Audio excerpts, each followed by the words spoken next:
afternoon, ladies and gentlemen. Welcome to another exciting Propagandacast Lehr with me, a host, Imperial Dana, Master of Instruction. In this case, we're covering the Vickers heavy machine gun team, the British support weapon and suppressor of choice.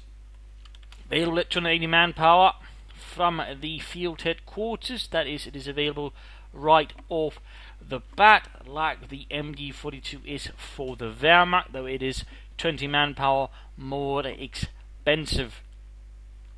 Also, like the MG42 or most other heavy machine guns, it's got pretty much no abilities. I mean, it's got nothing going for it, no sprint, no incendiary rounds, nothing really, nothing that's really allows it to do something a bit extra. It's basically sort of all continue what you do initially, and then it's veterancy. In that sense, veterancy does provide one more unique ability. That's right, Veterans 1. Basically, at Veterans 1's, once it's firing from the buildings, it gets more range, but it actually allows a Vickers machine gun in a building check to control the area quite a bit. I do believe the Vickers also does fit up reasonably fast.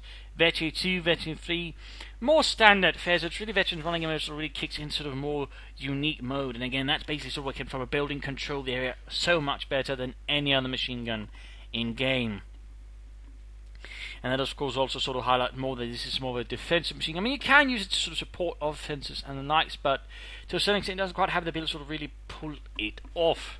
And, of course, also the way the British sort of work, it can also be a bit more risky. So, of course, you have sort of fewer units, so it can be a bit harder sort of probably working out. But if you can do it, you can do it really well. But again, it's on the defensive, where it shines in a building, Veteran to 1. It can really make it harder for the opponent to get close for it to actually move within the area of the Vickers, since, again, it can shoot so much farther, which again allows you to control the battlefield so much more strongly and so much more efficiently.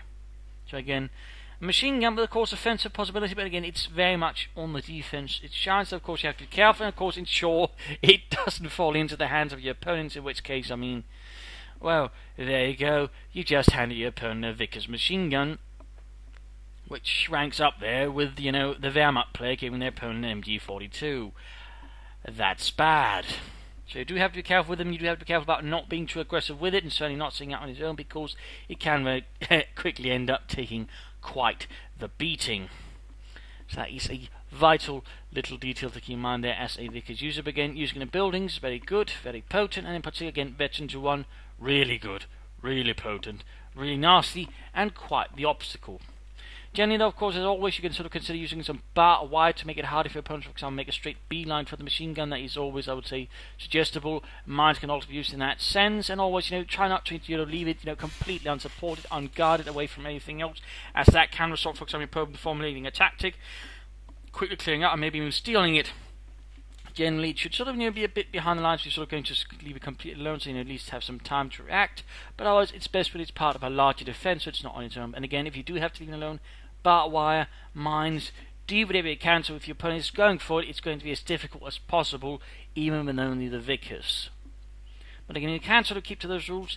You'll generally, I think, be able to get a lot out of the Vickers machine gun, control the area quite nicely, do a lot of harm to your opponent, and generally make life miserable for Jerry.